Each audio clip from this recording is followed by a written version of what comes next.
Okay, thank you all for coming for the special blockchain session. We're calling it the blockchain economics. Let me tell you a little bit about sort of the genesis of the session. Fahad and I were chatting. As you know, Fahad did a blockchain dissertation at NYU Stern.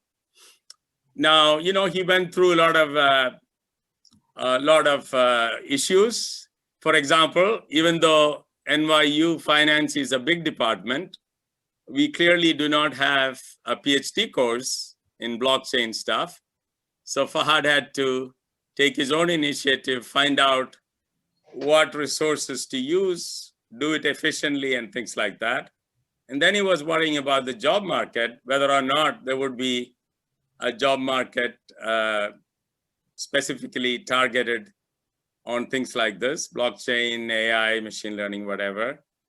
And then, of course, you have he did get a job, but he was worried about, how could I publish my thesis in a good journal?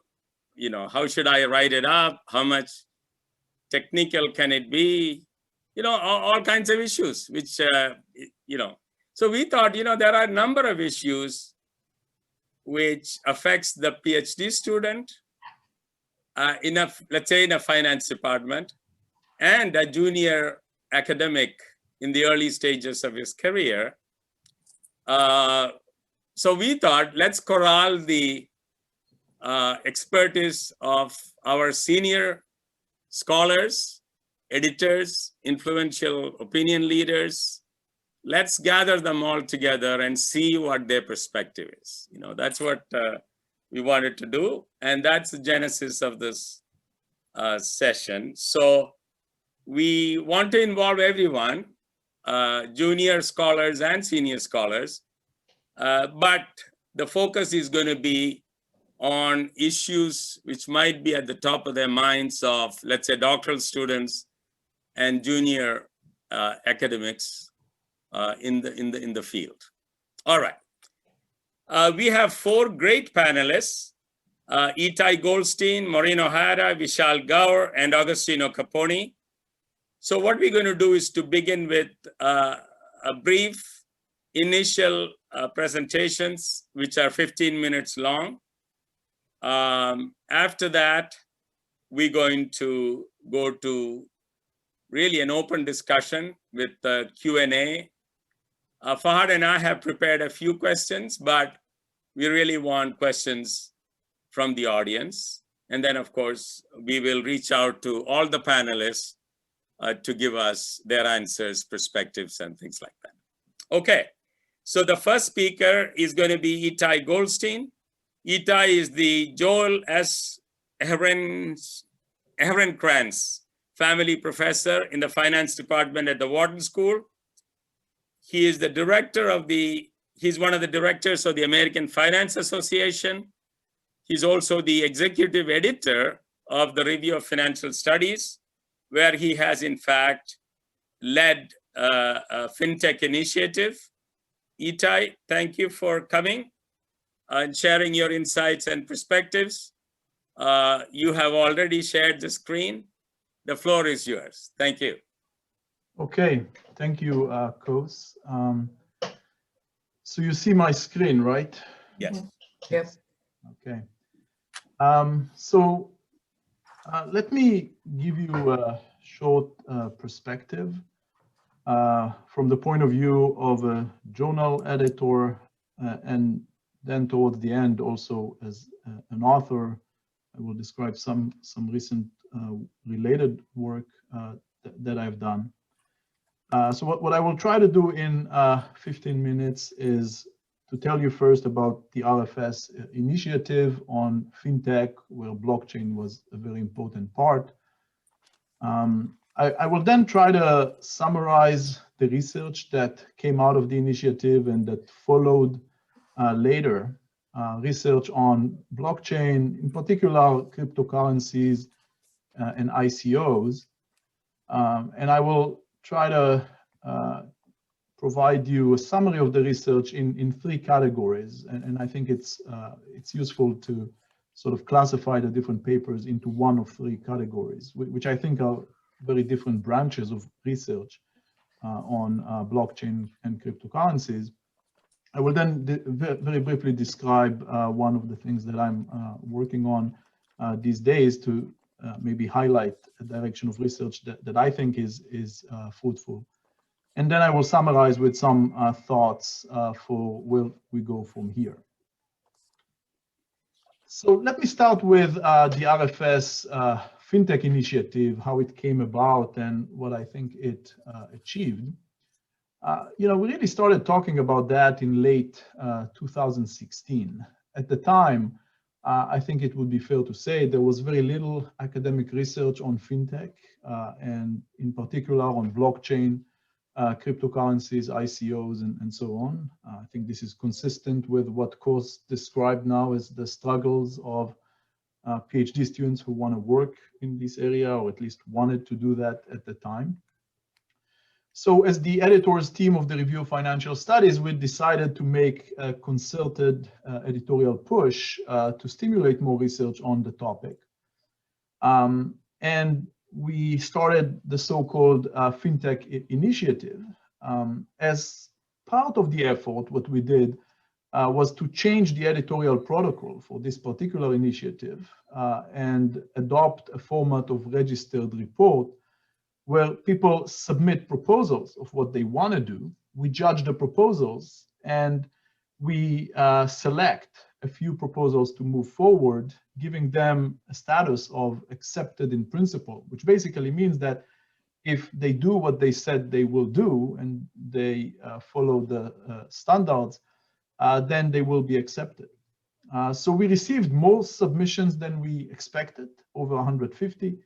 And we ended up with 10 papers, 10 selected proposals becoming into 10 papers that came out in a special issue in May 2019. This was the RFS FinTech issue, which I think had quite a bit of impact on the profession and FinTech research in the profession.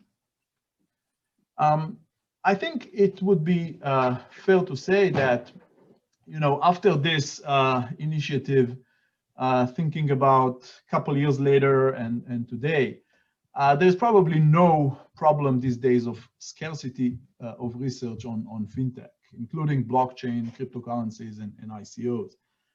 In fact, we get a lot of submissions along these lines.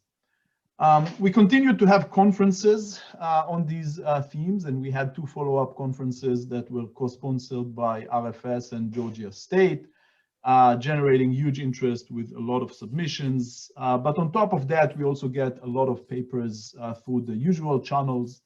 I would say there is a good mix between theory and empirics, which is always nice to see. And by far, this is the fastest growing branch of research in finance. Maybe historically, I don't know if there was something that grew so fast, so rapidly. Maybe I should qualify myself here and say prior to COVID-19, because what you see nowadays with COVID-19 papers is perhaps even more striking than what you saw with FinTech papers. So clearly a lot of research. What I will do next is give you what I think are the main perspectives and try to classify those papers into 3 categories. And I think this is useful to kind of see how this research developed and where it can grow. So the first perspective, the first type of research on blockchain, cryptocurrencies, ICOs, is really looking deep into the so-called blockchain protocol. Trying to understand how the blockchain protocol works, what are some of the inefficiencies and design issues that come up in the blockchain protocol. How do they affect the viability of the trading process? What would be some of the consequences? And if you're looking for where this research fits beyond sort of FinTech, I think there is a lot of collaboration with computer science, operation research, and you do see quite a bit of collaboration. I think this will come up later in the session as well. But in particular with computer science.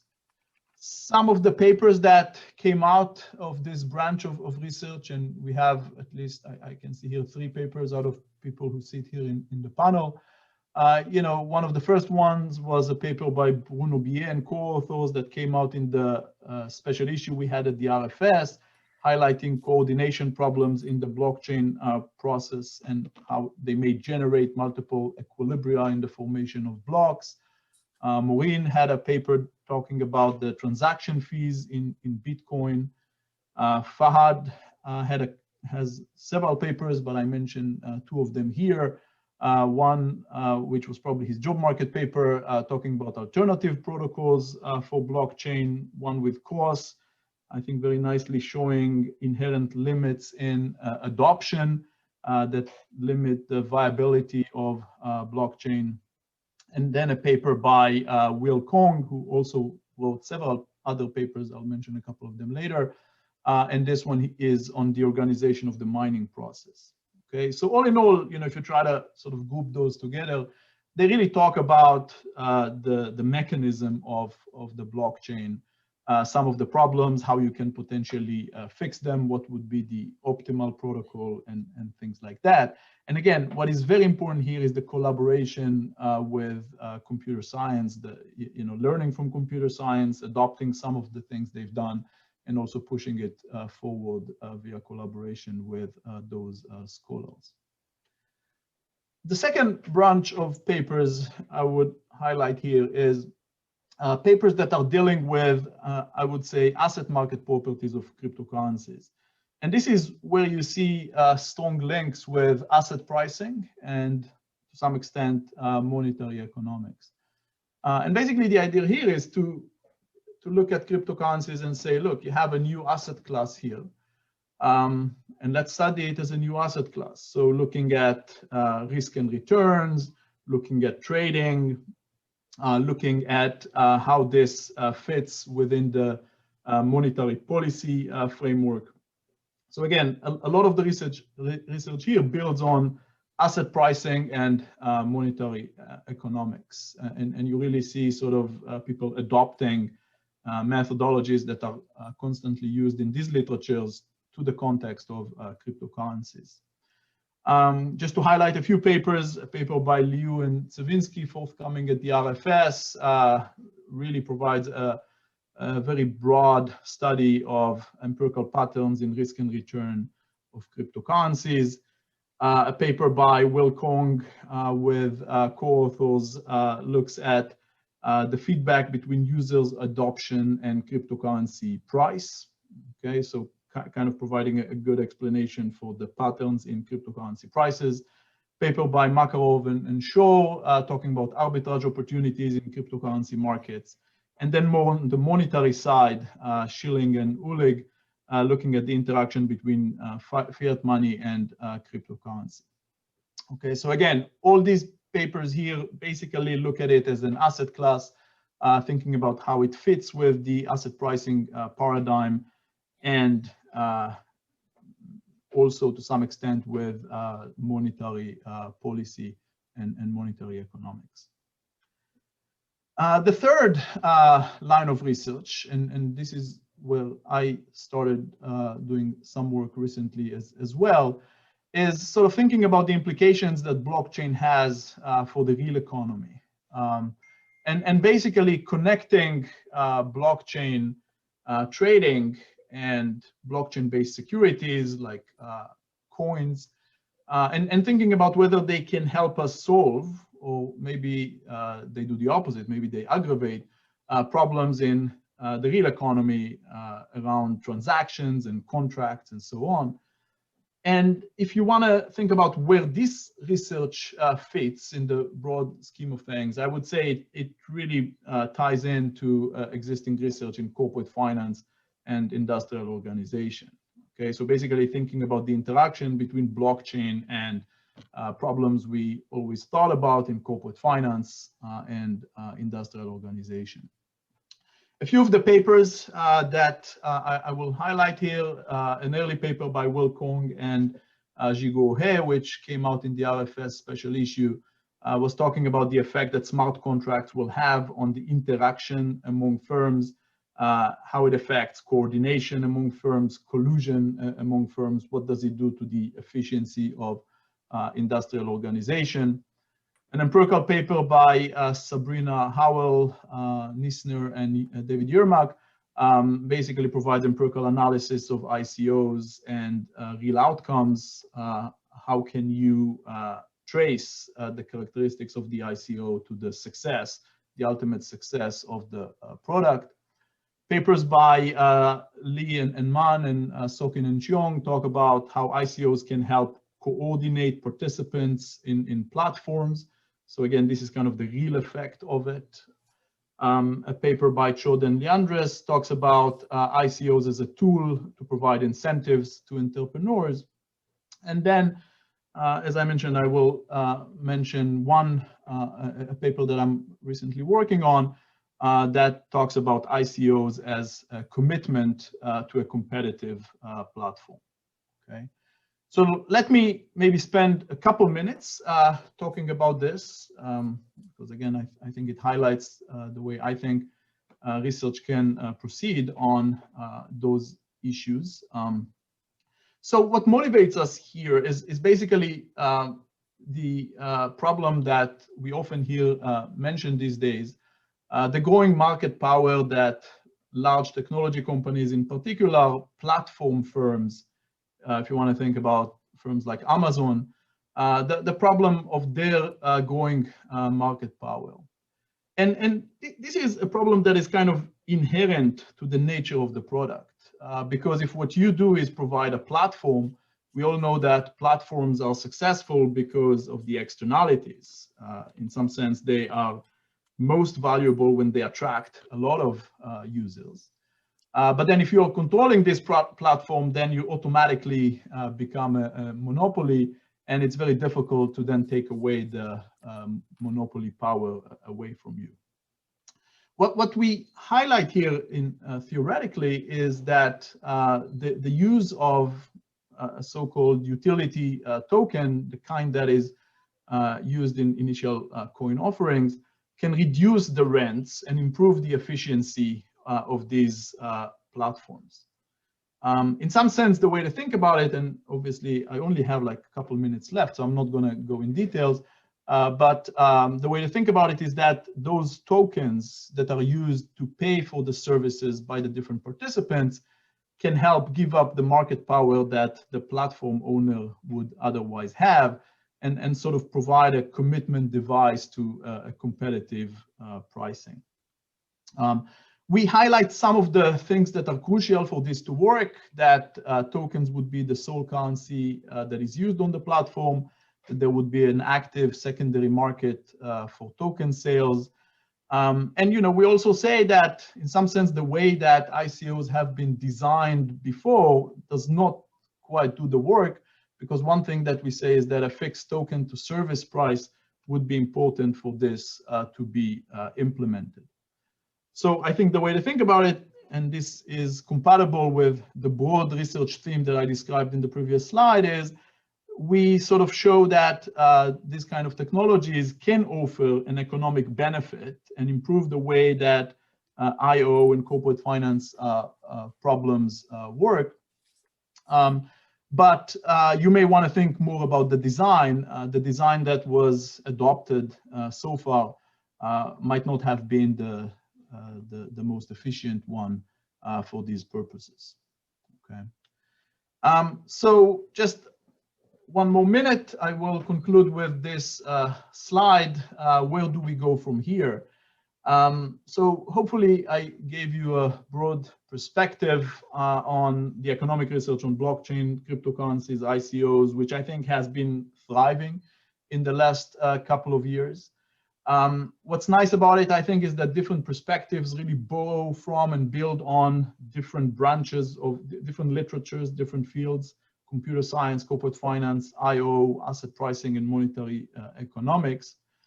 Going forward, I think research will have to grapple with real-world ups and downs.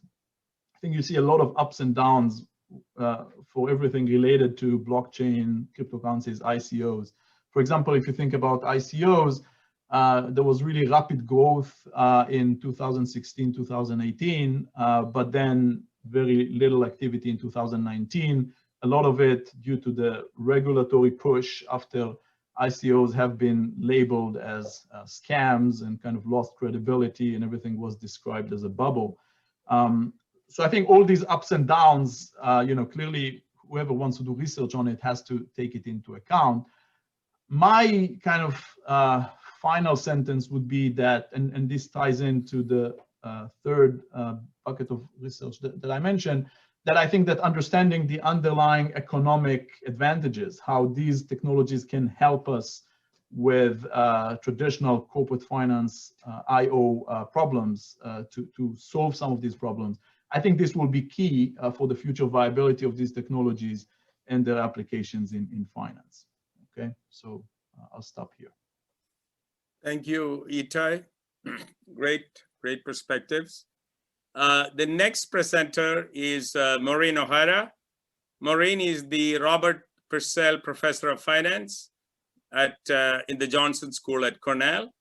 Maureen has been the president of the Western Finance Association and the American Finance Association. She's also been the executive editor of the Review of Financial Studies. Maureen's 2019 JFE paper is a great paper. It has been sort of become a workhorse model for the Bitcoin work. Maureen, thank you for being here and sharing your insights with us. You already have the sharing screen up. The floor is yours. Well, thank you, Kose. Everyone can see my screen? Yes. We're good on that? Excellent. Yes, I think so. Well, I want to thank Kose for putting together this this talk. I think this area is a really great area to be thinking about doing research in. And it's always an interesting question about how do you want to go about doing it? And I'm going to try and give you some thoughts on that.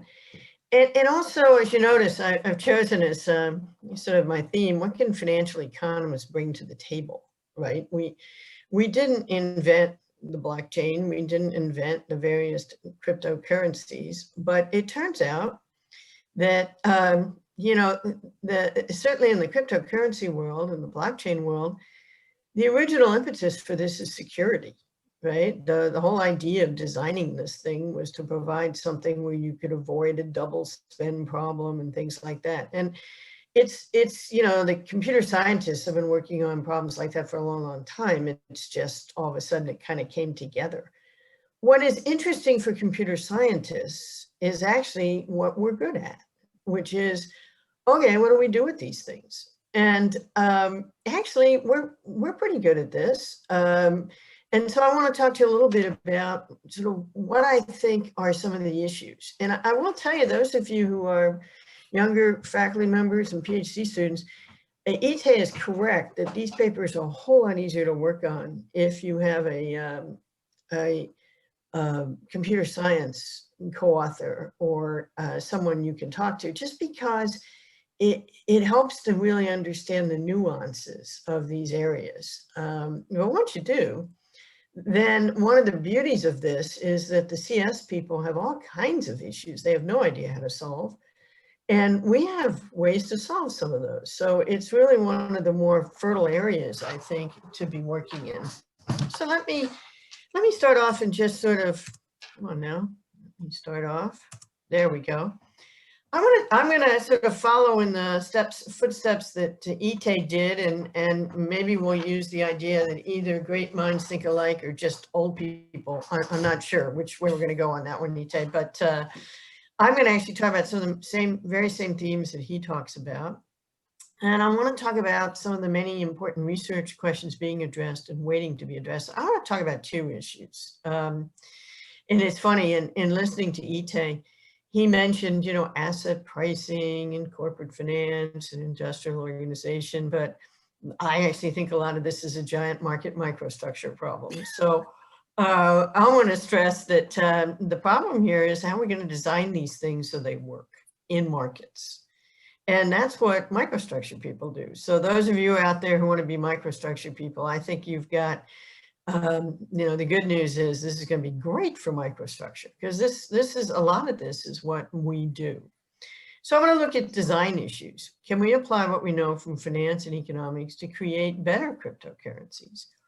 And I want to look at trading issues. Can we use what we know about trading and markets to make this asset class viable?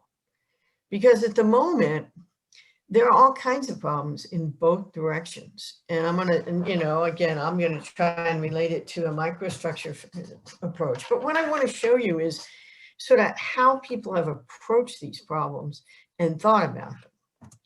So I just want to make sure we're kind of all on the same page with respect to, what's out there.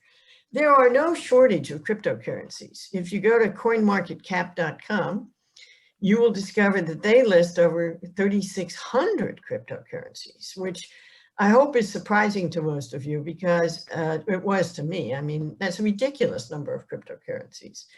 You've heard of, all the big ones, the Bitcoins and the Ether and the Litecoins, and you've heard of all those. But here we are. This is the page that lists, on the day I looked at it, the currencies from 90 to 95.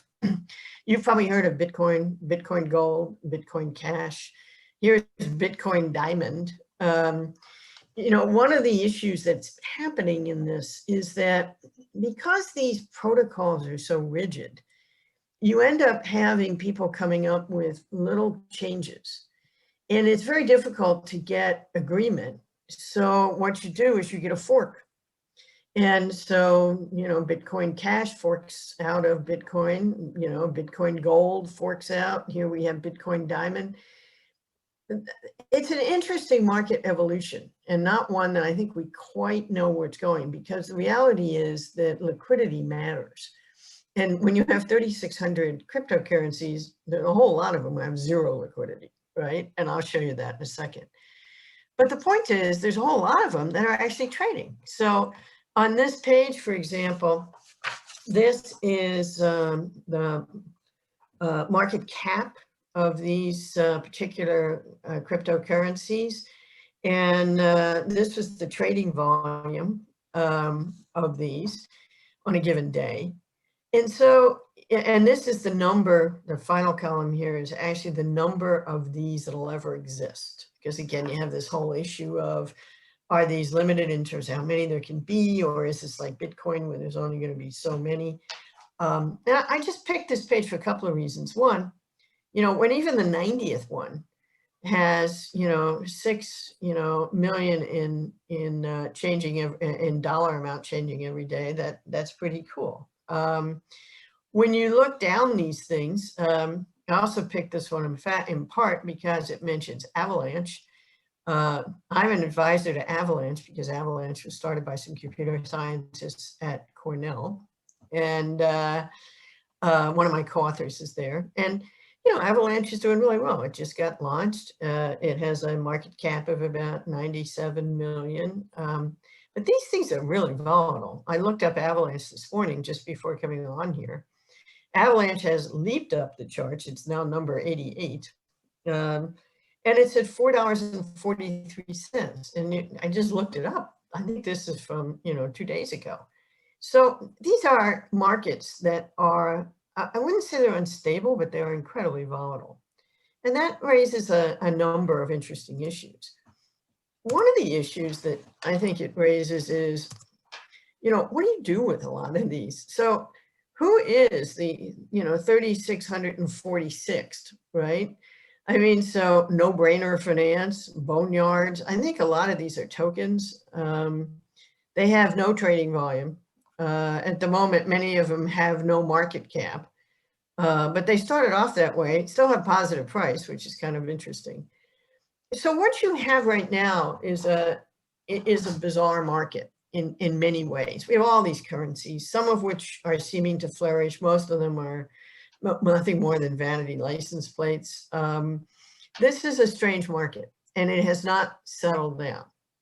That's kind of good and bad. Those of you thinking about research topics, You know, I was co-editing a journal a couple of years ago when ICOs were hot. And, you know, you had all these ICO papers coming out. And then as Itay mentioned, the ICO market kind of got crunched. So it can be a little tricky if you've written a definitive paper on ICOs and they all go away. Those papers tend to be hard to publish. So when you're thinking about how to write, you know, topics and papers, you know, the best rule is to write what you're interested in. That's the first thing to start. But you can be interested in some very esoteric topics. So, you know, when I think about the papers that I think seem to be making some impact, you know, one of the things you do is you don't just sort of draw these things out of nowhere. You have to think about how are you going to approach these problems. And so, for example, how are we going to make better cryptocurrencies? Right? Bitcoin, which is probably the best of the bunch, unless you're an Ether fan, either one, I don't care.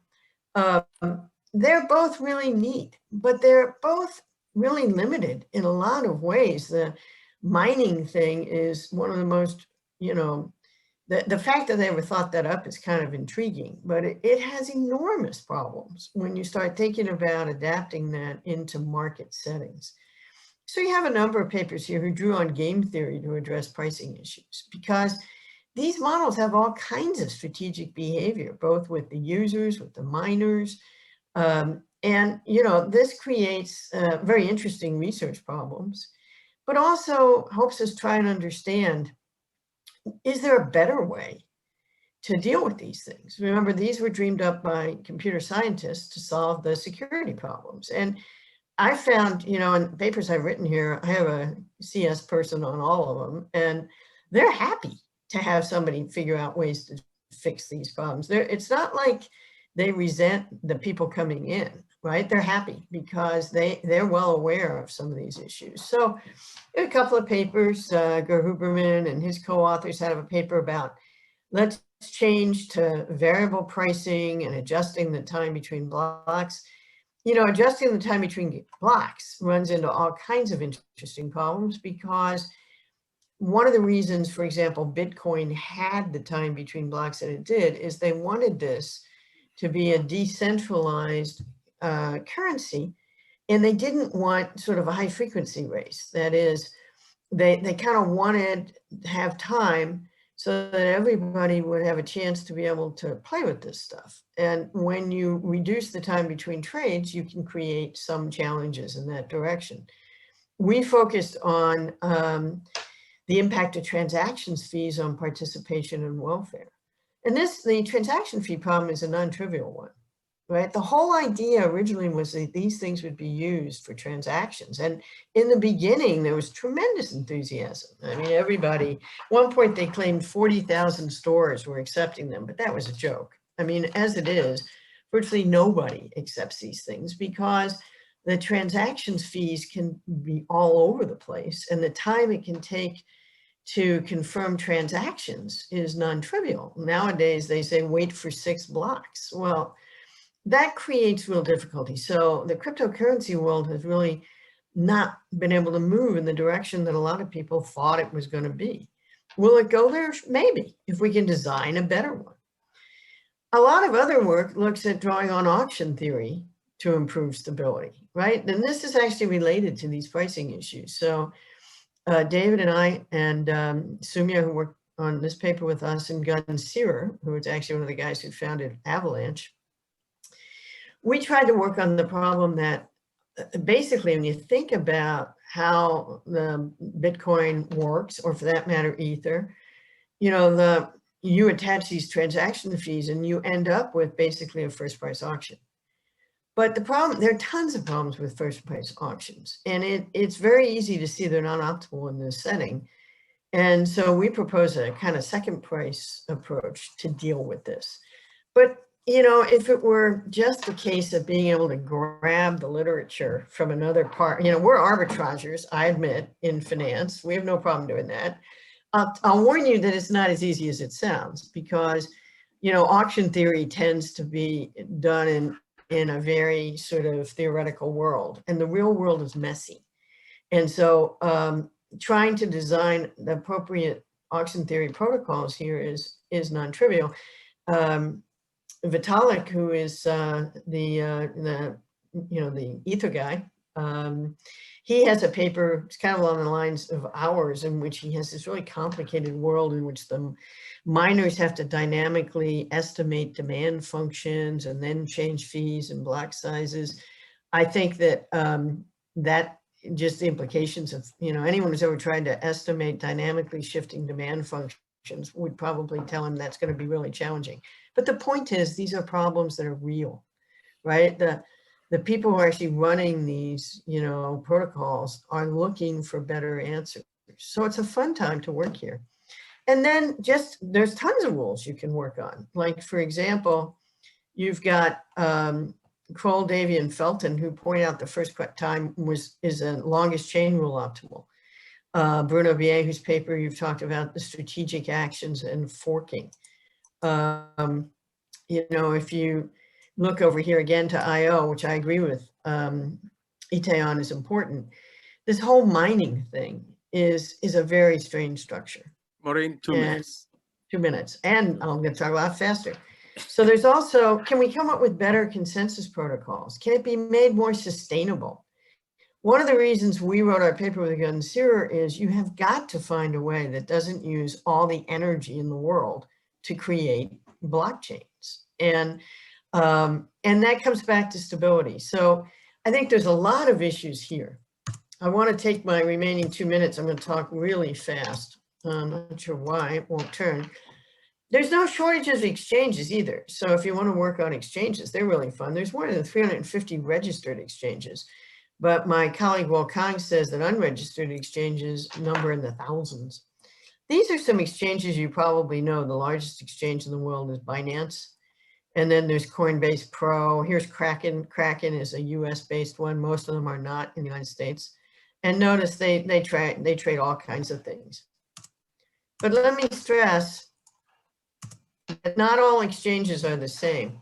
You may have noticed that over the weekend, the crypto exchange OKX halted withdrawals. And they're the 11th largest exchange in the world. So this is non-trivial. What I love is the headline. Group says it lost touch with employee who holds the exchange's crucial private keys, right? This is a bad thing. And you may remember last year, there was a Canadian exchange that failed when the person who held the private keys and apparently all the money disappeared as well. This is huge, right? Because markets provide liquidity and price discovery. Is that happening here? For markets to work, you need transparency, liquidity, and fairness. Is that even remotely close? And what I could argue is, at the moment, things here are awful. It's not bad, it's awful. Price discovery is a joke, right? We have 350 exchanges. Where are prices being discovered? The nature of how these markets work does not lend to the types of arbitrage we're used to across markets. So a really cool area to work in. Trading is even worse. Great paper by John Graham on tethers, which is showing how most of those were kind of fraudulent. Nice early paper by Gandel and Hamrick et al. On price manipulation. Sean Foley, I think this is in the RFS issue, lots of illegal activities, it's cute. Lee Sean have pump and dump, Kong et al. Have wash sales. We wrote an early paper. This actually isn't even about Bitcoin per se. These guys are at a blockchain startup called Symbiont that I'm involved with. And they wanted to know, could we use this for trading? And the answer is no, because if you have the way it's structured, you get front running. So all kinds of, I think, fun things to answer. And I have, this is my last slide. Kose is going to yell at me soon. If you're gonna, if you're interested in microstructure, then the first two sections of what I talked about are interesting enough, right? They're really fun. How do we design things better? How do we make markets work? What do we do? But at the same time, we're finance profs. And at the end of the day, if these things aren't going to be transactional, and if they're going to have value, if they're going to be an asset class, then you got to figure out some basics. And we have a lot of work to do here. How do we value these things? And notice the dates on these. This is all recent work. And I've missed all kinds of papers that I should have put in there. And so I apologize to everybody in the audience, and I think I missed Agostino's paper too, so I apologize. And then how do these fit with other assets, right? One of the big challenges right now, why we don't have an ETF on these things, is nobody's sure what the prices are. It took forever for the CME to get approval to have futures because they didn't trust what the futures price would be based on. Instead, now it's this sort of complicated blend of prices across exchanges. So those of you thinking of working on this, tons of interesting areas. And, you know, don't think you have to reinvent the world. Try and draw on the tool set that we all have and see if that can help us. Thanks. Thank you, Maureen. Great insights. Our third presenter is Agostino Capponi. Agostino, in many ways, personifies interdisciplinary scholarship. He holds a PhD in computer science while being a faculty member in the operations and research engineering at Columbia. And he serves as a finance department editor for the management science. Agostino has won several awards, including the NSF Career Award. With regard to fintech, Agostino has worked on a number of topics, including blockchain, machine learning, robo-advising. Agostino, thanks a lot for being here to share your insights. Your floor is yours.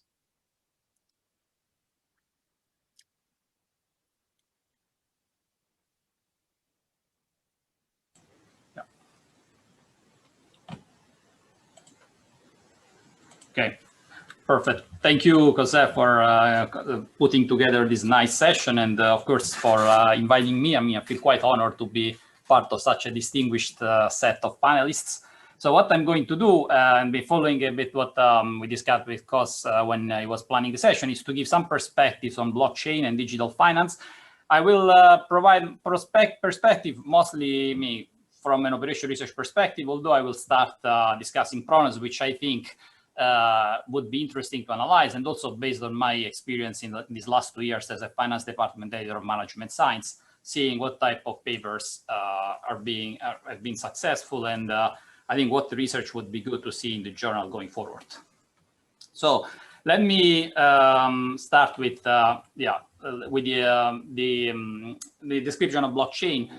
I think we all know what blockchain is, but I want to summarize quickly that, what is the main innovation and of this important technology. I don't think at the moment there is a very large consensus about blockchain. So if you ask different people, they might give somehow different definitions based on their views and based on their domain of expertise. But I think it's fair to say that it's basically a technology that allows for decentralized transactions. So the idea is that these transactions are executed over the platform, and then they are aggregated and gathered into blocks. And once they have been aggregated, they are recorded on the ledger. In fact, these blocks are cryptographically encoded, so which brings again the importance of computer science expertise as well in understanding like cryptographic mechanisms which are hard to break. And then they are appended to this ledger based on the order in which the transactions have been executed. So a major advantage is that this underlying ledger, which is essentially the program that managed the database, can be accessed internationally. So regardless of where you are, you can basically access the blocks. And basically, according to these three characteristics, it's fair to say that what blockchain is essentially a distributed database.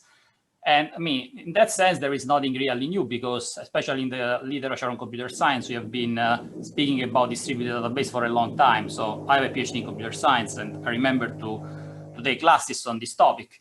But I think what blockchain brings is that you have this decentralized mechanism to ensure that information is trusted. So you basically, instead of having a central party which acts as the validator, you delegate the responsibility of trusting that all the claims are correct and truthful through different mechanisms, like different consensus mechanisms. So the players that act on the blockchain, they have to agree on validating a transaction, which brings again questions about how do you develop these consensus mechanisms, which again is a computer science challenge. Computer scientists have been working on distributed consensus for a long time. Here, I think there is something also unique, which brings importance again to this community in terms of contributing to this literature. And then there is also the economics of blockchain that has also been emphasized in the talk of Itay and Maureen, which I think is very important. That here, I mean, it brings a lot of interactions between finance, economics, and computer science. And I want to emphasize also that there is also an angle where management science or operational research can contribute. So my agenda will be the following. I will first review the blockchain literature. Like I will, of course, it's like it has been growing at such a fast speed that it would be impossible to discuss all what has been done. But I will try to focus on some areas which I believe are important and others where I think it would be good to make more contributions.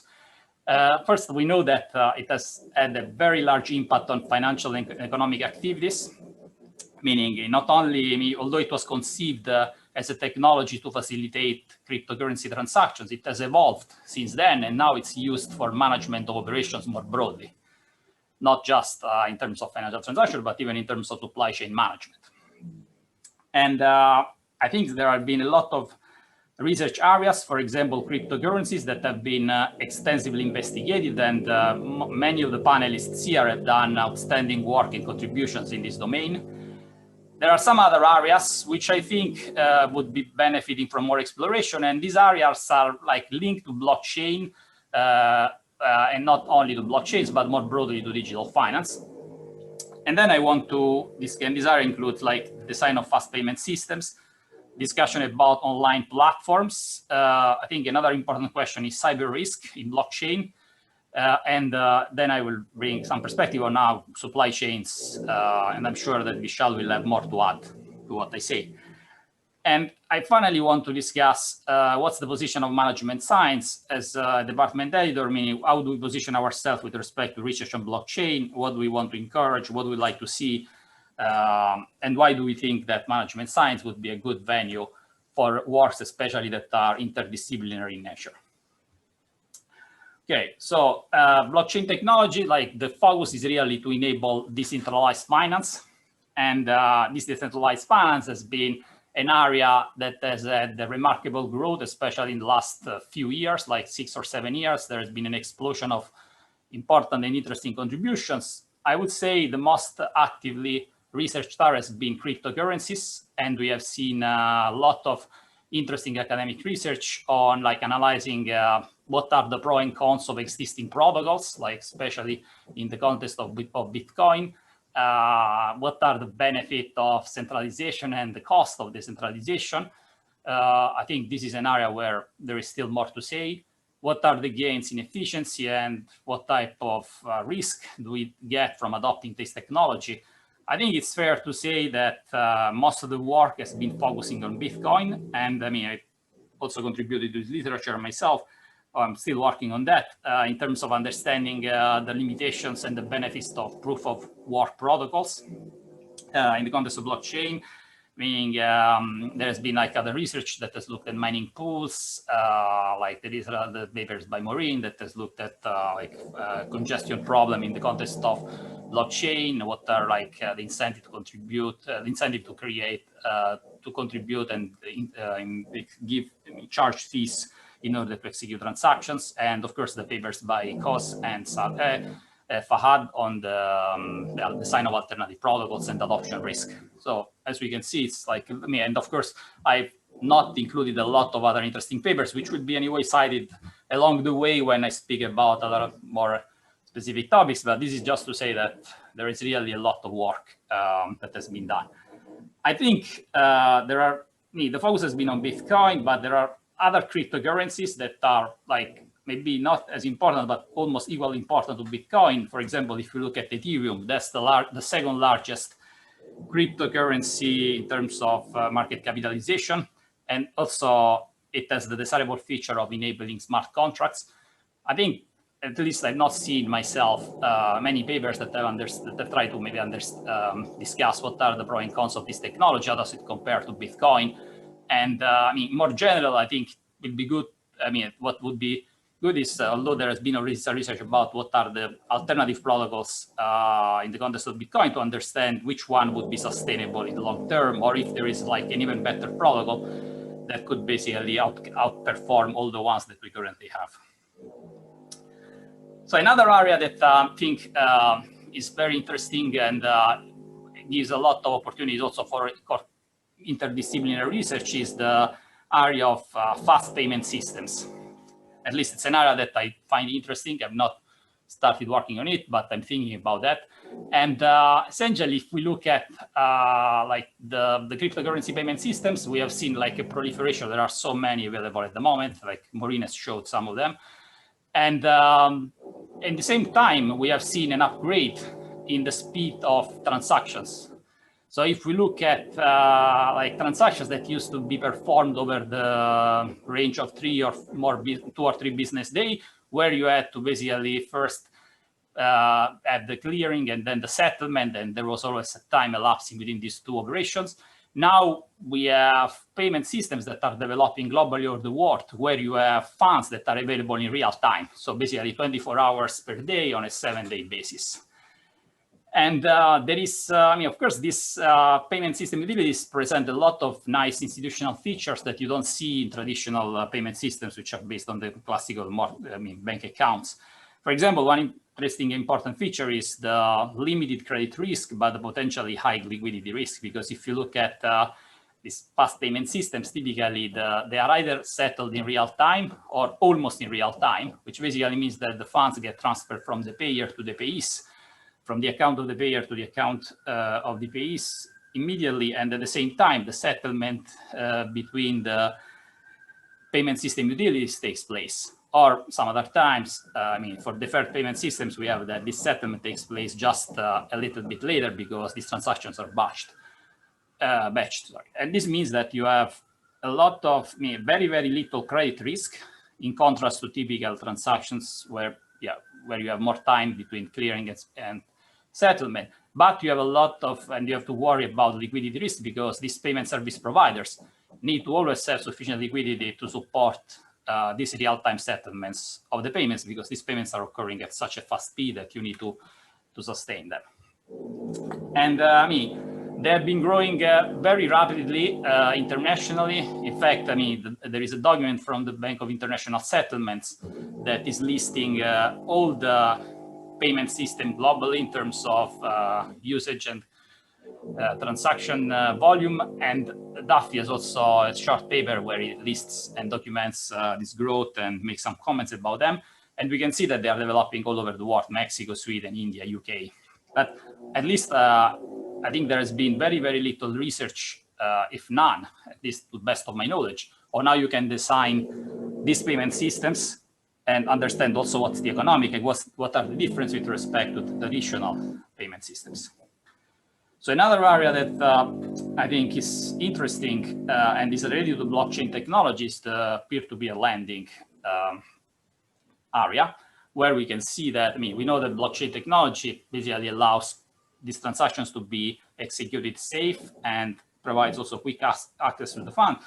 But when we think about platforms, the peer-to-peer lending platform, we are basically thinking of reaching out to market segments which are typically not served by traditional businesses, or segments of the markets that are typically for small retail clients, or also for parts of the world that have difficulty to access to the classical financial services. And I mean, it's an area that basically plays a very important role on the online lending platform, because when a borrower is applying for a loan, the platform has to decide whether or not the loan should be funded or screened, whether or not and how the money is transferred from the investors that want to participate to this online lending platform to funding the loan. And also has a lot of discretion about setting the interest rate that should be charged on the borrower depending on his credit quality. It's an expanding market. So basically, I looked at Bloomberg press release yesterday, and I mean, if we look at the 2019, we have that it has $67.90 billion, and projections say that it will increase and reach like a market capitalization on the order of almost $900 billion by 2024, which means that it's really a market which is becoming like very important. And this market, I mean, I think in that space, I mean, one could argue that there are like classical problems, like moral hazard problems that have been studied also somewhat in different contexts. For example, this fact that the platform has a lot of bargaining power in deciding what's the fee, what's the interest rate that should be charged. If they want to attract more customers, they may lower their lending standards, maybe charge a lower interest rate so that they can attract more revenues by originating more volumes. And of course, and there is a question about how do you study quite theoretically this problems? How do you design mechanisms which are essentially efficient?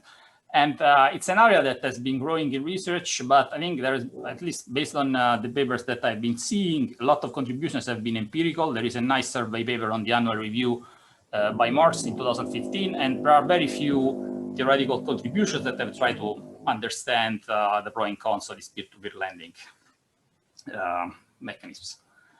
Okay, another area that I believe is important, and I think this is where operational research, management science, and computer science could basically put their could synergize and try to develop interesting research. Is the context. Agostino, 2 minutes. Okay, cybersecurity. So I wanted to mention like the cybersecurity is basically it's important in the sense that different from the classical cybersecurity risk that we have in networks, where one player making, if you attack a player, then you basically transfer the problems to the other players in the network because they are linked, and if they communicate and one player has a malware, it will basically impact the others. In the context of blockchain, you don't have this problem because all the miners are living somehow on different networks. So in some sense, these distributed ledger technologies increasing or is benefiting in terms of cyber resiliency. However, there are a lot of attacks that have been explored over the years, and there is a lot of documentation about them. So attacks that like the so-called 51% attack, which is essentially an attack linked to the centralization of blockchain. So if you have a decentralized enough system, you will not be very vulnerable to this attack. But if you have a very centralized system, it's easy for a miner to control 51% of the entire mining power. But of course, there are also other problems related to technology, such as coding errors or eclipse attacks, and so on. And I think there has been papers, some of the papers that have also been mentioned earlier, including the paper by Bruno Bies and Capponi and Xu, I think both published in the special issue of the Review of Financial Studies. They have analyzed this problem theoretically about what are the incentives to create forks and how can we create essentially a chain which is unique. But there are not many empirical studies, in my opinion, about the cyber risks. And for example, there is no study about like empirically how problematic can be this force for the economy in terms of increasing payment uncertainty and so on. There has been some empirical research on ransomware attacks, and I think there is a paper forthcoming in Journal of Financial Economics which have basically looked at the same problem as Maureen, but from empirical perspective about like boosting fees during periods of high congestion in order to like raise the costs for those that want their block executed.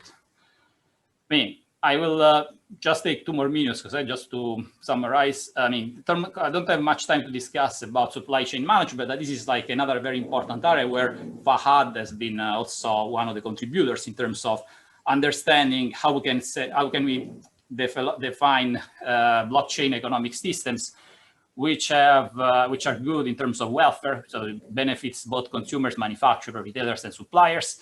I think there is a lot to do in this domain, and I hope the next presentation will discuss more about it, and both from a theory and the practical point of view, because if we look at IBM, for example, it started the food blockchain initiative, which essentially is meant to use blockchain and see whether or not it's possible to use this blockchain technology to better trace the products during the execution in the supply chain network and make sure that everything can be traced, hopefully in the hope of improving the efficiency of the process. And finally, I want to conclude with management science. Of course, management science is distinguishing itself from the other financial because the focus is really about interdisciplinarity. So it's really meant to capture these synergistic opportunities in the context of finance, economics, and operational research and management science. it's really interested, and we're looking forward to expanding a lot in the fintech space. And in fact, we are developing 2 initiatives in this space. In one of these initiatives, Fahad is also involved. We have a special issue that will be announced soon on blockchains and crypto economics. And there is also a conference that is coming up, and it will be held on April 16 and 17, 2021. So the co-editors of the special issues are like a distinguished list of people that have been contributing a lot. So Bruno Biesis and Kai Gieseske are also my fellows department editors in management science. And there is Will Kong, who has been contributing a lot in this space, and Vishal, who is like the expert in the supply chain blockchain. And please try to submit your best work to the conference and the special issue, sorry. And then there is the conference where Maureen is also involved along with Fahad. And this conference will be held virtually at Cornell and Rothman School of Management in Toronto. We have a very distinguished program committee of all people that have basically been contributing in this area. And let me show the line is February 1st. And basically we plan to notify the authors by March 15. And with this, I want to stop and apologize for taking a bit more. Thank you, Agostino. Great job. Well, you know, we also have to publicize various initiatives, so this is great. Okay, our final presenter is Vishal Gaur. Vishal is the Emerson Professor of Manufacturing Management and Professor of Operations, Technology and Information Management at Cornell. He has won the Johnson Faculty Research Award and the Clifford Whitcomb Faculty Fellowship. He currently also serves as a departmental editor at Management Science. He has been a pioneer in working on blockchain for supply chain. Vishal, thank you for joining us to share your insights. Your floor is yours. Thank you, Kose. Hello, everyone. And thanks to Kose and Fahad for bringing us all together. It was great to learn from Itay, Maureen, and Agostino about different perspectives. So I will talk about the supply chain perspective more rather than the cryptocurrency perspective. And I appreciate Agostino putting a plug for the special issue from Management Science. So I also want to encourage people to submit papers to Management Science. I serve as a co-editor in the Operations Management Department for the journal. So I'll talk about 3 different things. One is I will briefly describe some OM literature in this area related to blockchains. It is much less than the finance literature, but it's growing rapidly. And I think it presents some really interesting opportunities for research that also interface with finance. And it would be great to have collaborations among people from different disciplines on these topics. Then I will speak about where are the research opportunities and where are the challenges. So some of the things I talk about will actually be very complementary to what Itay, Maureen, and Agostino talked about. So there is now a growing literature in operations management on blockchain applications. Started with a forum article that Agostino cited by Vlad Babic and Hillary, which talked about research opportunities in this area.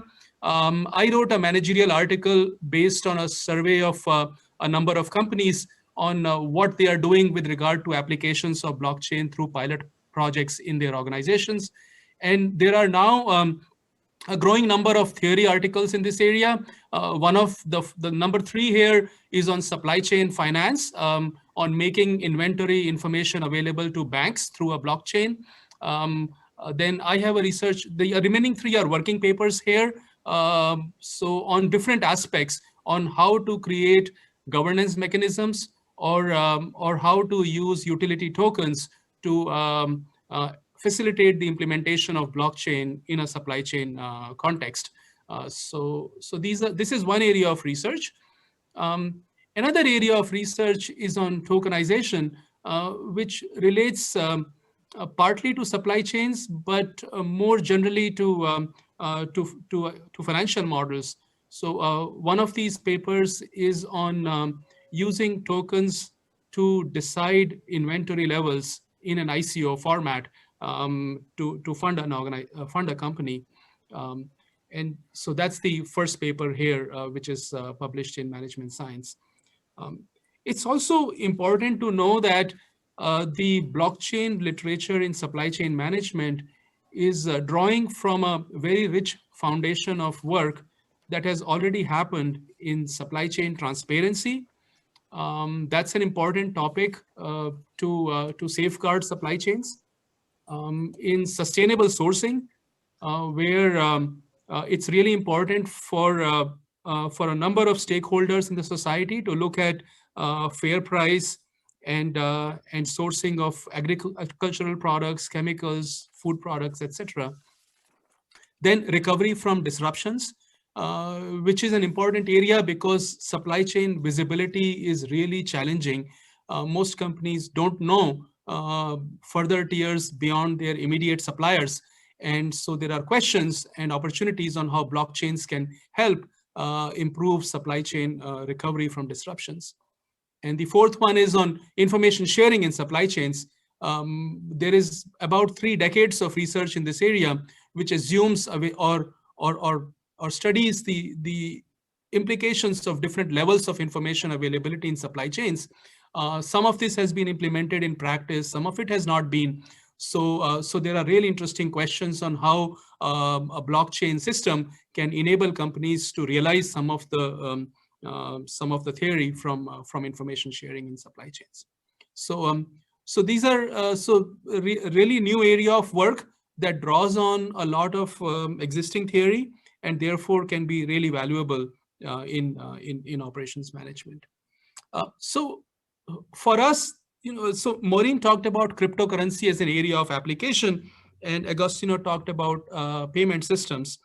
For us, there are lots of application areas which are directly relevant, and I think also relate to finance. So Itay was talking about protocols or implications for real economy. So I hope I can give some examples from the supply chain world related to these. So one area of work is improving traceability or transparency in supply chains. And an example here is the IBM Food Security Alliance with Walmart. So traceability and transparency are relevant for many different kinds of supply chains. And they have been hard to achieve so far. And it is possible for blockchains to provide this benefit to supply chains. So there's a clear source of value that is possible from a blockchain implementation here. So we have all seen news reports about adulteration of baby foods or security in drug supply chains, or sustainable farming of palm oil, or fair price of coffee, and or recall of products in general. So these are all topics that have the potential to be addressed through blockchain. And there is relatively less work in this area. So I think these are really interesting opportunities for research. The second one is sustainable sourcing. So to take an immediate example here, the market price of palm fruit, which is used in so many consumer products, is about 600 Malaysian ringgit. But a farmer gets about 300 to 350 Malaysian ringgit. So this has led to many challenges related to illegal deforestation or lack of certification by farmers who are sustainable, but don't have the resources or the capital to purchase certification, and underutilization of sustainability funds that large multinational corporations are willing to invest in this area. So the question is, can blockchains make this market more efficient, provide fair pricing, and improve the allocation of funds in these supply chains? A third one is related to operational execution and risk mitigation. And this is a relatively more mundane. So there are so many operational challenges that all companies with large supply chains face.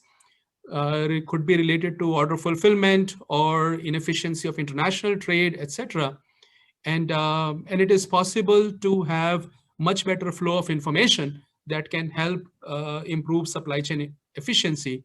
So here, a startup called DLT Labs based out of Canada has been doing some work with Walmart, which has been in the news.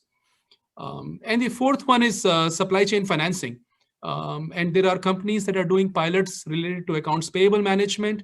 There are some banks that are looking into working capital financing of firms, which could reduce the double spend problem related to lending or improve the or lower the transaction costs faced by firms in borrowing money. So these are sources of value that are possible. And in this slide and the next slide, I will very quickly describe why supply chains face these issues. Because a question that commonly comes up for us is, why do you need a blockchain to solve these problems? Why can't you do it in a centralized database? So I'll present an argument in this slide and the next slide for why the current systems don't work well and why a blockchain type of a system may actually be meaningful in these situations. So one thing is that in supply chains, there are three kinds of flows. There are financial flows for money, there are physical flows of inventory, and there are document flows such as information or orders placed by different players. Interestingly, these three flows are often disconnected from each other. Looking at a monetary transaction, it is often not possible to say which specific inventory movement or which specific order it corresponds to without doing a lot of legwork, and vice versa for the other flows as well. So this creates significant inefficiencies in the supply chain. So I would say that one kind of challenge in the supply chain is related to information capture across these kinds of flows. A second kind of challenge is related to information audit.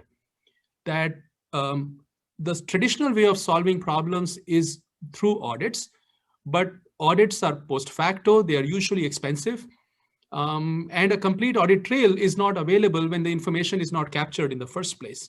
So some companies rely on third-party entities, but then that is expensive.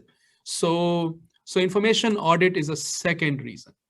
A third reason is that despite the availability of centralized systems, information sharing is just hard. A large company has about 100 ERP instances that don't talk to each other even within the same organization. One company that I spoke with had 17 ledgers just for trucking. And so, and this was just them, and then their supply chain partners have other ledgers. So even though the technology exists, sharing information and integrating players into it is just expensive. So these are reasons why blockchain makes sense, and I hope the argument is persuasive. The third and final thing I want to talk about is that unlike cryptocurrencies, it seems that blockchain technology for supply chains will require slightly different challenges, and therefore there may be some interesting new research questions here. So I will mention three kinds of hurdles. One is related to governance, the other is scalability of the technology, and the third is securing of the physical supply chain. So related to governance, the challenge is that the blockchain technology for cryptocurrencies was developed to allow anonymous parties to trade with each other or transact with each other securely. But in most supply chains, just knowing whether a piece of inventory is true or not is not sufficient. I also need to know where it came from. So the problem in supply chains is not to allow anonymous users to trade, but to allow known users to trade with each other securely without corruption from outside entities into the supply chain. And so that creates questions around an ecosystem. Who will participate? Will competitors come together? Do buyers and suppliers have an incentive to come together? Do multi-tier partners in the supply chain have an incentive to form a blockchain? Who would initiate? How would the system be governed? And will there be just one blockchain or multiple blockchains that talk to each other? Data visibility is another challenge. What data should the blockchain contain from physical flows, information flows, and financial flows? Who has access to what data? Can the data be partitioned in a way that different players have access to different kinds of data? So these are all new questions that seem to be emerging because of the needs of blockchain in supply chains. The second challenge I would mention is speed. And there's a paper by Kose and Fahad on this topic as well, a theoretical analysis of the Bitcoin platform. So the thing is that if the blockchain protocol for a supply chain is going to work between known entities, then do we really need proof of work, or can we use simpler protocols that are more efficient? Because proof of work, as Agostino was mentioning, comes with challenges related to risk of forking, energy consumption, etc. And it's also slow compared to the needs of the supply chain. So on this slide, I have a quote from a pharma company on how the needs of supply chains differ from what, say, a Bitcoin network can provide. So in the pharma industry, there are 4 billion saleable units entering the supply chain every year, which translates to about 33 million to 55 million transactions a day on average. Whereas Bitcoin network, this is a picture about number of transactions in the last 3 years.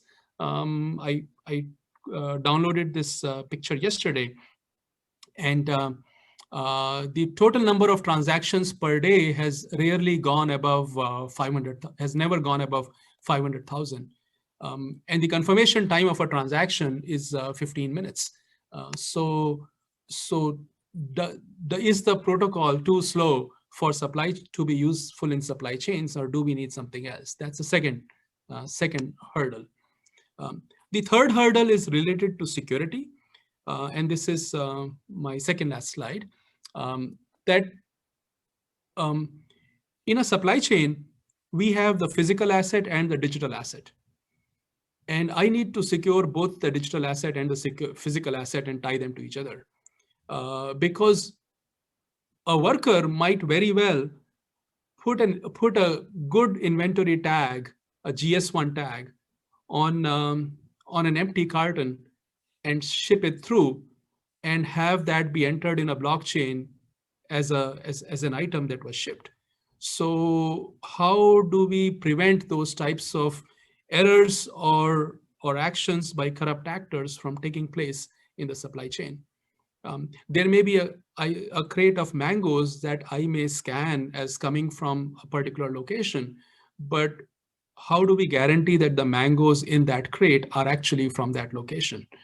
So this security of physical supply chain is possible, but it requires audits that would be needed even without the blockchain. So we need to assess how much value can be obtained through blockchain and how much efficiency gain and security gain is possible through blockchain for physical supply chains. So these are three kinds of challenges that require new research, and I hope that this excites some of you to do research in these areas that are not directly connected to finance, but require similar kind of tools and techniques. As Itay was describing, what should be the protocol, or what are the implications for real economy? And as Maureen was describing, how do we use game theoretic models or mechanism design models to determine the protocols in these cases, or how do we execute payment in these cases? So I have a couple of slides on a few papers, but let me skip those and conclude here. There are many pilot projects underway currently by different companies in supply chain arena, but we have yet to see the evidence of value. And I think that's a really promising area for empirical research Unlike cryptocurrency networks, we don't have ready availability of data about supply chains that we could use to study the value of blockchain technology. So those of you who have access to this kind of data could probably get some really valuable papers out of them. And then there are, as I mentioned, there are so many open research questions related to governance, the technology itself, and the generation of value. There's some interesting papers, including one by Fahad on how to make possible an incentive mechanism through the use of utility tokens or digital tokens, so blockchains may actually enable creation of new equilibria that otherwise were not possible. So these are all exciting areas for research. Thank you so much, Kose and Fahad. Thank you, Vishal. I myself learned a lot. This is all exciting stuff. Okay, so we're going to now go into a Q&A. Fahad and I are going to coordinate that. So I thought a good idea is, I know many of you have questions. We'll start with sort of a few basic questions, and then we're going to open it up, for the audience and ask various type of questions. So in kind of thinking about the questions, as I mentioned right at the outset, I'm going to start thinking about a kind of a very good PhD student starting to think about contributing to this area. So the first set of questions might be, I have an interest in this area. I have an intense interest in this area. I'm even toying with the idea of possibly doing a thesis, let's say a couple of years from now. But what is a quick, efficient way of kind of getting geared up on some of the topics? So I think that is it's not an easy question. And Fahad himself took his own initiative, and he has his own ways of doing it. So I'm going to start with Fahad, and maybe open it up to you panelists. Maybe, what is one good source to sort of start out this process? Fahad, you take it away. I mean, given time constraints, I think we should just stick to the panelists answering that. But I mean, I think the key point is that, understanding the institutional details is very key. And, unlike, for example, how you may have regular interactions with banks or have heard of the stock market, you don't really run into Bitcoin in daily life, or Ethereum, let's say.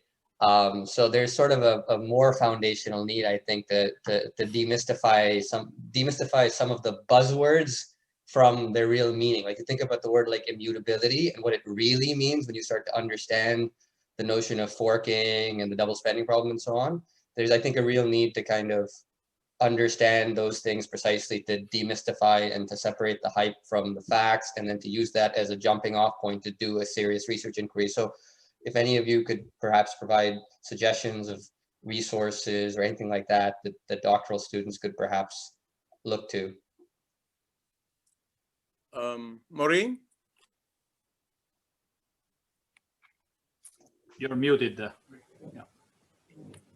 I wish I could say there was an easy way. I think there are some new books coming out, and I actually haven't looked at any of them at the moment, but it is, I think a good book would really help here.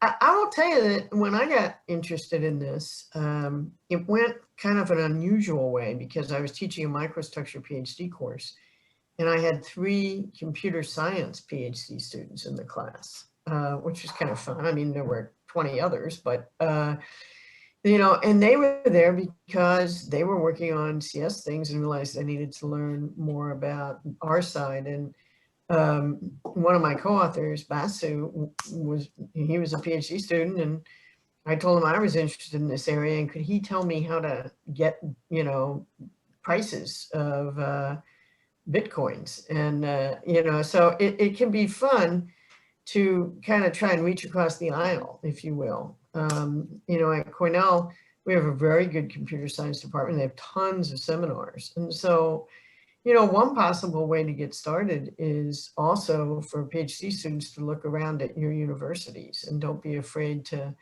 wander around a little bit, go to seminars and look. But let me leave it at that and turn it over to some of my other colleagues about how they were able to do this.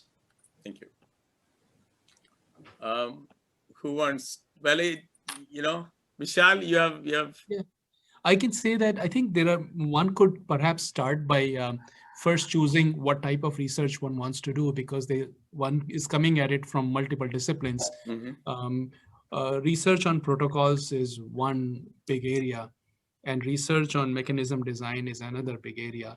So one should, I guess, I would say that one should first fork like a Bitcoin network into one of these two areas, and then invest in the fundamentals of those areas and do what Maureen and Fahad were saying.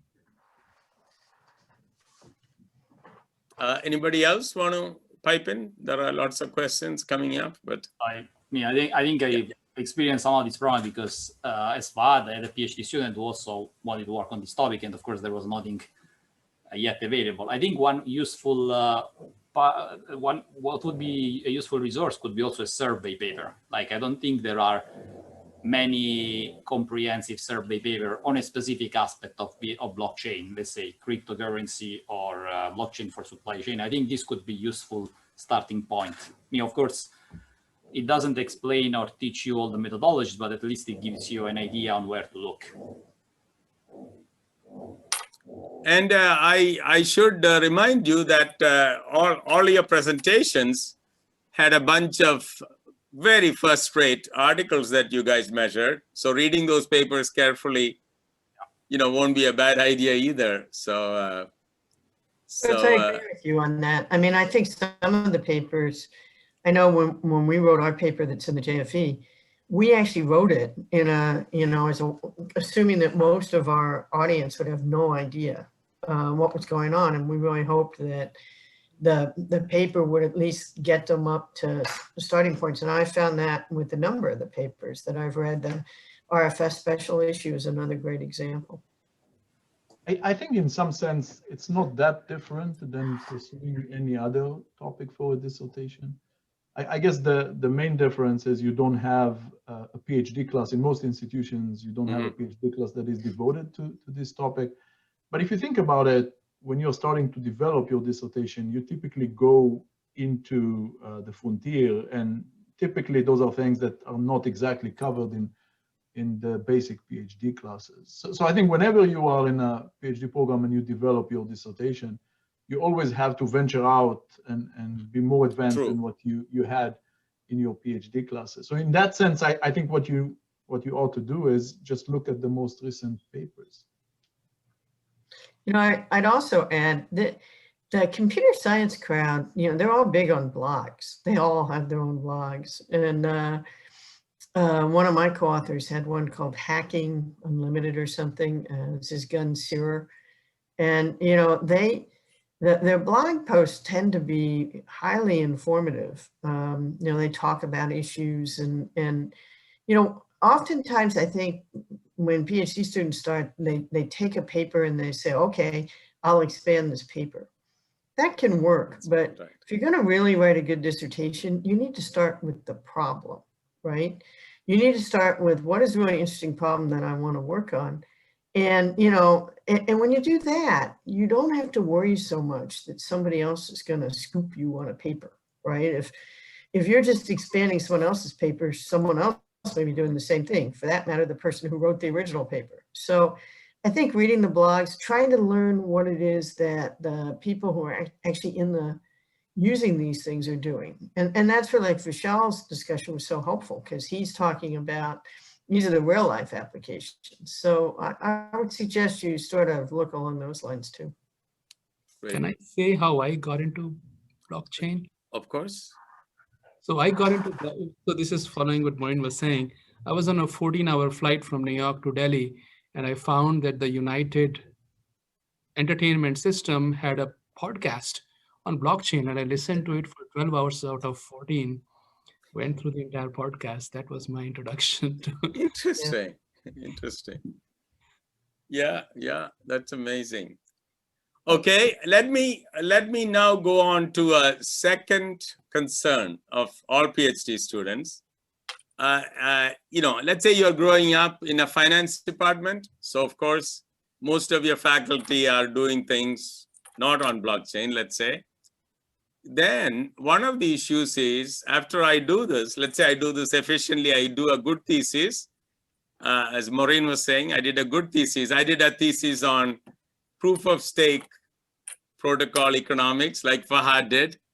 Then the question is, even if you do all that, are there jobs? How is the finance market for people who are in blockchain, or let's say even more broadly, machine learning, big data, AI, or even more broadly, fintech lending? Even then, what is the market like? Do you guys have any sort of any speculation on what is the market like now? Going forward, what is the market for people who are kind of focused on fintech kind of work? Well, I'll start us off, but like we all agree, I'm afraid right now there is no market for anybody, right? That is true. So the easy answer is don't rush to finish, right? Do it right. Wait for it to come out next year. Right. But I will say that one of our most recent hires at Cornell was specifically focused on fintech. We hired Will Kang, who personally I think is a great hire, and we hired him both because we think this is an important research area, but also because we do teach classes on fintech and blockchain and things to our MBA students. And I think everyone is going to be facing that, right? So I know at NYU, you guys have David Yermak, who everywhere he looks, he sees some application, right? So that's right. I think the key is not to come out and say, "Oh, I'm a Bitcoin person," or "I work on something." Nobody needs to hire a Bitcoin person. But if you call yourself a fintech person, who also can, is a good finance person, you do fintech. I'm also interested in asset pricing. I'm fintech. I'm also interested in corporate. I think that, or a microstructure and I'm fintech. I think, we all are going to need to teach these courses. And so I think this is a really good area for people to think about. Yeah, I completely agree with that. I mean, I think when we hire people, you typically think about two dimensions. You think about research and you think about teaching. And there may be some obstacles on the research side in the sense that you come with blockchain people into a department where no one else is doing blockchain. So they have a hard time connecting to your research. But then comes the teaching side, and this is where the demand kicks in, because all departments, when you tell them, look, you have an extra slot because now we can build these new courses. So if you can find someone who can fill those slots, then you can hire them. Then obviously they will be very eager to find someone who works in this area. So I think nowadays there is probably excess demand for that. So I think for PhD students looking to find a job, this is probably an attractive proposition. I agree. Yeah. So yeah, I would also agree with everything that's been said. I think these are the research risk could be perhaps reduced by having a disciplinary focus, not just an application focus on blockchain. So that one is approaching blockchain from a specific perspective in which there are people in the field. Yeah, and I also somehow agree. And I think this interdisciplinary focus could actually give a lot of opportunities, not just in finance, but also in like management science or operation research departments. I think the key is to be broad enough and focus on the methodologies. Yeah. Okay, let me now go into some nitty-gritty issues. So again, from the point of view of PhD students who has wisely calculated everything and decided to do a thesis, at least in many cases, if you're thinking of an empirical thesis, you're looking at the terrain of data. You know, what are some of the specific issues thinking about data availability and doing empirical work? Fahad, you want to start off? And well, actually, so maybe this question can be kind of done in turns, because obviously on the say blockchain for supply chain side, I would imagine that the hurdles are quite different than on the permissionless side. And I think Vishal was sort of touching on one of something like evidence of value not yet available, which of course, you know, we hear a lot about IBM blockchain and a lot of these projects. Do you have any suggestions for people who are interested in sort of understanding, not just at the theoretical level, but quantitatively, what the economic significance of that is? What's the best strategy to acquire the data that would be necessary? Because, you know, companies, of course, it's not the easiest thing, of course, to convince them to just hand over their data when they're not even, as you mentioned, privacy is a concern, in fact, for them to even adopt the blockchain in the first place, let alone to give it to a PhD student or something like that. I think one thing is that startup companies are very keen in the blockchain arena, are very keen to demonstrate value.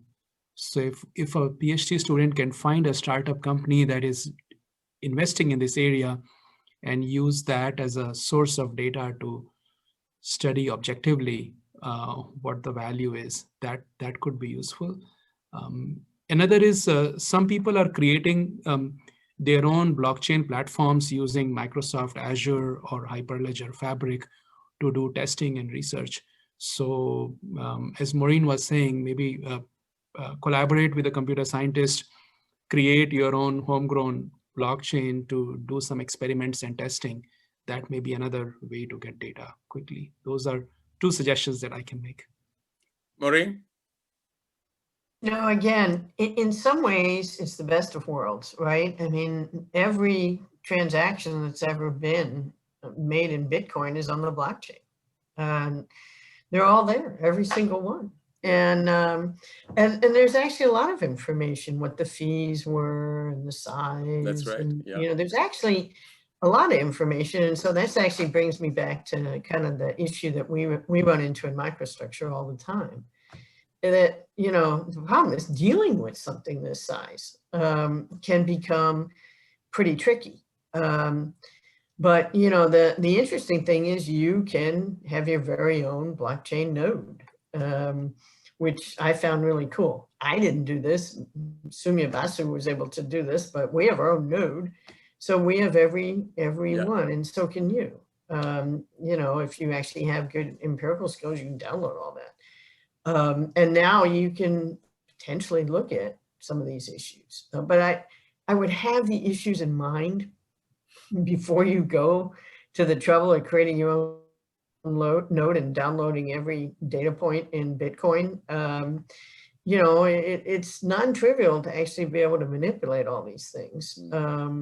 But, you know, depending upon what area you want to work in, the data can be there. But I agree that some of the really interesting questions, like the ones that Vishal and Agostino brought up, those are trickier.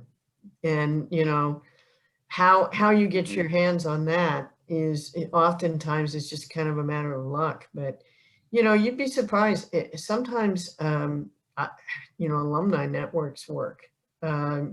NYU has tons of people who've graduated, and many of them, I'm sure you would say all of them, are now doing very exciting things. And, you know, so you try and see if you have alums who are working in these areas, and then see if you can tug the heartstrings. Doesn't always work, but it's a start. Any of you guys? Itay, Agostino? I think I agree with Maureen. I mean, I was about to say that I think a lot of data, especially in the space of cryptocurrency and also like cyber attacks and so on, are all available. One could basically just know where to look at me. If you know where to look, you can download the data for free and you can do a lot of interesting analysis. There is some processing work that is involved And I think this is different from many other fields like market microstructure, but also, for example, other fields like networks where you try to get data, and this is always difficult because it's subject to regulatory restrictions and confidentiality agreement and so on. So I think it's really, in my opinion, an area where it's easier to work with the data relative to other branches of finance.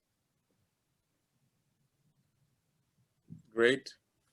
Okay, next question is at the heart of things, but you have actually, in all your presentations, you have given us a lot of guidance, and that is, you know, where are the low-hanging fruit?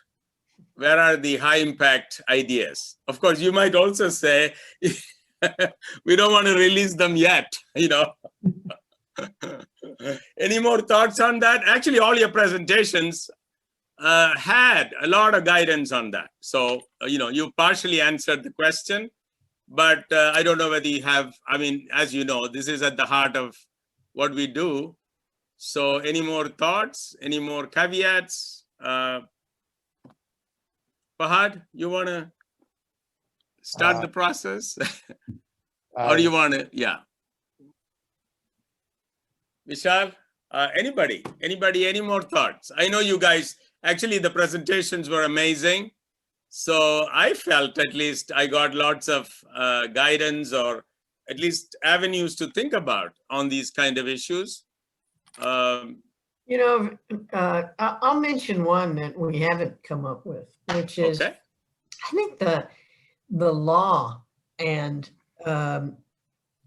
sort of the blockchain issues are really interesting. And what's intriguing is you're beginning to see more and more papers in the law journals talking about this. And lawyers, for the most part, you know, they don't do empirical work or the things that we do, right? But, you know, certainly as Itay mentioned in the ICO market, one of the big issues here is, are these things securities, right? And, you know, how are they going to be classified? And, you know, with respect to the blockchain issues in finance, there's all kinds of interesting questions about, you know, how are these contracts going to be treated? So those of you who despair of trying to work with millions of data points, I don't think you need to. I think there's a lot of issues here that, you know, are not really clear, right? And so, you know, you might find actually reading the law journals would give you some ideas, because they tend to do things, you know, with words and not with models and not with data. And you know, again, we're arbitrageurs at some level, and you may find some interesting ideas wandering over to the law journals and seeing, wait a minute, you know, they knew about this problem, but they didn't know what to do about it. I do, and work from there. That is fantastic. I was at an NBER on blockchain. Fahad might remember, there was a professor who talked about law and blockchain. And I was particularly impressed with that because, you know, as you know, I do some work in bankruptcy, debt renegotiation, you know, which are all enforcement issues. So some people would say, oh, no, we can use smart contracts and shift the point of enforcement. It's not that simple. You know, if you read the law journals, as you say, you know, it's a different ballgame, but it doesn't take away the requirement of thinking, you know, legally and contractually, where exactly does the enforcements come? How do you get it done? You know, I agree with that. It's a source of many good impact articles. One simple way to make this point concrete is that we hear a lot about immutability on blockchains, and even if you believe that, for example, you can't reverse a transaction where I send money to Kose. However, a judge can force him to pay it back to me off the blockchain, right? So the thing is, just because something is immutable on the blockchain doesn't mean that the legal architecture outside of it cannot essentially change that. Yeah. Given the timing, perhaps we should turn to the audience. Okay. I see. Hana Halaburda has a question. Fahad, can you Yes, I will unmute her. I don't see her actually. She's still, oh no, her hand's up. Okay. Hannah? Hannah? The question was something about interdisciplinary research being hard to publish. Yeah, so sorry for my, yes, I posted the question in the Q&A, but I wasn't sure whether it was working. So the blockchain related research is just inherently interdisciplinary, and this is also very difficult to publish. You get referees from different disciplines pulling in different direction. They are saying, oh, something is already obvious. We already knew it in computer science, or something we already knew it in economics or finance, but not together. Or you're falling between the chairs. It should be, this is a paper that should be published somewhere else and not here. So there are two ways to go about it. Either we focus on how blockchain is applying to finance, or how blockchain is related to economics or operation research, and we just publish in those those journals, or we try to keep it interdisciplinary. So what do you advise to young researchers? Do we go for silos, or do we keep it interdisciplinary? If we keep it interdisciplinary, how do you deal with the difficulties of publishing? And I think, if you want to make a contribution in finance, and you send it to a finance journal, you probably want to make very clear why this would be of interest to a finance audience. Now, this doesn't mean that you need to abandon the interdisciplinary aspect of it. You can still draw on computer science and so on. But you probably want to make a case why this would be of interest to a broad finance audience. I don't think this is too difficult to do. Of course, publishing in general is difficult, but I don't think this is something that should deter people from doing it. I think the journals are open to it in general. Itay, a related question. Itay, I know all of you editors, is there something the young writer, let's say he has a very good problem, he has solved it. Are there any expositional issues that a young writer should be careful about? Now, Maureen did allude to it, and her JFE paper is one of my favorites, because I just sit and read and reread it, because I think she has gone to great lengths to speak to a general finance reader, who might not be kind of up on the lingo of blockchain. If any of you have some comments on what are the expositional issues to actually, hit the top journals, because the usual readers are what they are. You cannot change them overnight. So what do editors do to make sure that you are, publishing something for the general reader? And then what should the writer be thinking about? Well, let me thank you, Kose, for the nice things you said. I agree actually with Hannah. I think this is not easy. If you're going to write something, I think you have to, before I write a paper, I have in mind who I'm writing it for, and I think it's really important that you do that because, as Hannah's pointed out, it's hard enough to publish, but if you're trying to publish something that spans a bunch of fields and you decide you're going to write a paper that could be equally interesting for somebody in computer science or wherever, more power to you, but it will be very difficult to publish. So, I think you need to have in mind who you're writing for.